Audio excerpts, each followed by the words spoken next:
एक बार एक गांव में एक साधु रहता था। वो भगवान के ऊपर बहुत ही विश्वास रखता था। एक दिन वह किसी पेड़ के नीचे बैठकर भगवान की तपस्या कर रहा था। तभी अचानक वहां पर बाढ़ आ जाती है और चारों तरफ पानी ही पानी फैल जाता है। तो लोग वहां से बचने के लिए ऊपर पहाड़ की तरफ भागने लग जाते हैं। तो उनमें से एक व्यक्ति देखता है कि साधु जी इस स्थिति में भी भगवान की तपस्या कर रहे हैं। वह अपने आप को बचाने के लिए कहीं जा क्यों नहीं रहे हैं। तो वह आदमी साधु जी के पास जाता है और बोलता है कि चलिए, नहीं तो आप डूब जाओगे। तो साधु जी बोलते हैं, नहीं, मुझे कुछ नहीं होगा, मैं तो भगवान की इतनी तपस्या करता हूँ, मुझे भगवान स्वयं बचाएंगे। तो वह आदमी वहां से निकल जाता है और कुछ समय बाद पानी साधु के कमर तक आ जाता है।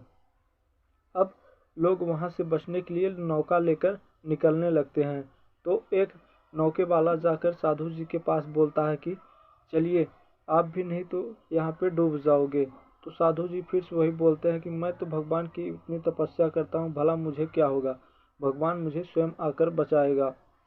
तो वह नौके वाला भी निकल जाता है। अब लोगों को बचाने के लिए वहां पर हेलीकॉप्टर आने लगते हैं। तो एक आखिरी हेलीकॉप्टर बचा था, वह साधु के पास एक रस्सी फेंकता है और बोलता है कि साधु जी, आप भी यह रस्सी पकड़कर ऊपर चढ़ाइए, नहीं तो आप डूब जाओगे। तो साधु जी बोलते हैं, नहीं, मुझे कुछ नहीं होगा, मुझे भगवान स्वयं आकर बचाएंगे, मैं तो भगवान की इतनी तपस्या करता हूँ, भला मुझे क्या हो सकता है। इतने में पानी पेड़ के ऊपर तक आ जाता है और साधु की मृत्यु हो जाती है।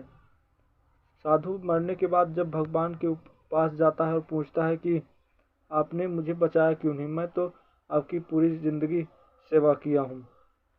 तो भगवान बोलते हैं, नहीं, मैंने तुझे तीन तीन अवसर दिए, लेकिन तू ही अपने अवसर को पहचान नहीं पाया और वहाँ से भाग नहीं पाया।